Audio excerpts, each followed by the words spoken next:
Huh? Isn't that Charlotte? What could she want with Lapine Pauline? Pretty please with the cherry on top, Charlotte! Journalist extraordinaire! Please tell me you're joking! I read that a gang of criminals tricked the Gardamex by disguising themselves as blubber beasts. It's true, isn't it? It has to be! I've invested all my savings into graph adversarial technology and even taken out a sizable bank loan. I'm begging you like the beggiest beggar in all of begdom. Okay. I need you to calm down a little, Miss Lapine Pauline. I admire your passion for your research, and I don't mean to dash your hopes for those, big-ticket orders. But I'm afraid I'm not joking. The Blubber Beast incident was a short story mailed to us by an anonymous amateur author, written in the style of a true story.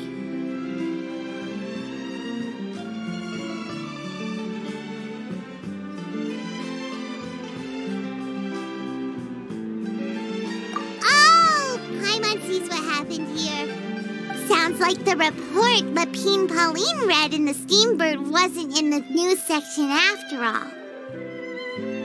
Funnily enough, I actually remember being in a meeting where the editing team was debating the potential risk of misleading the public with this story. They even went to Maison Gardiennage for advice. But to our surprise, they fully supported us printing it. They figured that the false intel would be a great way to dupe potential criminals into wearing ridiculous costumes when breaking the law. In truth, Gardamex are extremely sophisticated in their capabilities. They can identify criminals just as reliably as the best human guards, so a crude disguise isn't going to get you far. If anything, it'll just make you stand out all the more.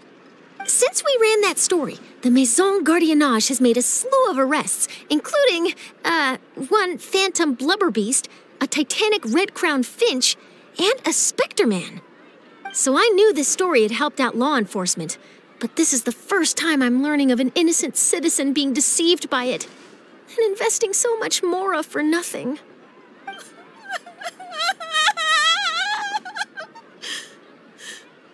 Uh-oh. So Lapine Pauline's whole research project is based on a fictional story? Which means we're not gonna get a big bonus after all.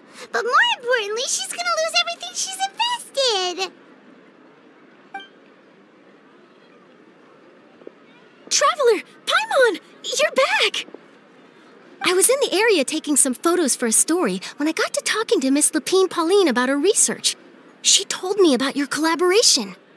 She was hoping I could write an article to spread awareness about image recognition technology. She even paid me for the article and gave me one of her prototype devices before I could get a word in. I unfortunately had to dash her hopes, and I'm afraid all your hard work was in vain too. She's desperately trying to find a way to rescue the project and get you the mora you're due. I've tried to let her down gently, but she's finding it all very hard to accept. This is a new situation for us too. It's such a pity. It seems like the author was only trying to make the story interesting, and the Maison Gardiennage only had Fontaine's best interest in mind. Wait, Miss Lapine Pauline, what are you doing? I'm gonna pick a fight with a Gardamex, head to the Opera at Biclès, and get a one-way ticket to the Fortress of Meropide. That way, I won't have to repay my debts. It's the only way I can afford to keep on living. Whoa, there's no need to go that far. I mean, come on, look at you. You wouldn't even dent the Gardamex armor. In all likelihood, they'd only hold you up at the Maison Gardiennage for a few days before letting you out, and then you'd still have to repay your debts. Actually, instead of going into the technicalities of that, how much did you actually invest? How bad can it really be? 270,000 mora. Okay, well, escaping to the Fortress of Meropide over a sum like that seems like a last resort. Surely there must be other options. Not anymore.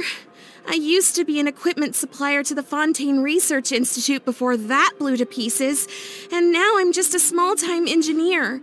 I scraped together some savings over the past few years, but I put every last mora into this project, and now I'm left with nothing. It's not just my savings that are gone. It's my whole future as a graph adversarial technology specialist and my dreams of becoming a billionaire one day.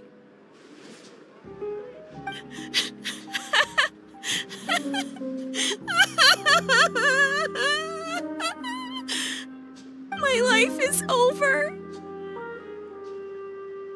Don't despair, Miss Lapine Pauline. I think I know a way for you to turn this around. This prototype you've given me, the camera lens for image recognition sample collection. It's really quite something. You said you designed it specifically for high-fidelity image capture and analysis, yes? The rapid focal length adjustment is a very useful function in its own right. It's sure to make many journalists' jobs much easier. In fact, I'd say it has the potential to revolutionize Fontaine's news media. So your research efforts thus far are by no means in vain. The technology you've developed may have many applications that you've never even considered. Really? Absolutely. I've been working as a journalist for the Steambird for a long time now. No one understands the issues we journalists face on a day-to-day basis better than me. So keep calm, take heart, and start thinking about mass production. In the meantime, I'll show your invention to all my colleagues to drum up interest in your product. I can't believe it! If this is true, then I can look into setting up a whole camera lens development pipeline. My big-ticket orders and billionaire aspirations are still in the cards. Oh, maybe I should consider taking out another loan. That way, I can rapidly improve the lens production process, be the first to market, and prepare to battle for dominance in the camera industry. Come on! Stop daydreaming about your pipelines for a minute. Just take it one step at a time and see how it goes. There's no sense in putting all your eggs in one basket before things are even off the ground. And I can probably speak to some people I know and license my image recognition device to a workshop to raise some funds.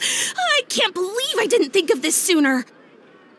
There's no time to lose. I need to get to work. Early bird gets the worm. Can you believe her? She just ran off. Paimon's pretty sure our advice went in one ear and out the other. It's understandable. When inspiration and passion strike at the same time, it's all too easy to throw yourself headfirst into your work and forget about everyone around you. A lot of journalists are the same way when they're first starting out. But don't you worry. I'm gonna write an article on all this, and I'll be checking in on her regularly. Her research has the potential to benefit the entire journalistic community. I'll give her plenty of input to stop her from going down any rabbit holes and make sure mass production of her lens can begin as soon as possible. It's reassuring to know that you'll be looking out for her, Charlotte. Actually, you know what? Why don't you two take this prototype lens? I'm sure you'll have plenty of chances to use it on your travels. It takes the right person to get the most out of a new technology. In your hands, it's sure to capture some amazing sights. Thanks a lot, Charlotte. No bonus, no biggie. This makes everything worth it. You're welcome. I got something out of this too. The beginnings of a very interesting news story. The boundaries between real news reports and news-like fiction must not be blurred, even when there's a compelling justification for doing so. Yes, that's how I'll phrase it to the editors when I give them my feedback. Let's hope we don't mislead any more well-meaning citizens in the future.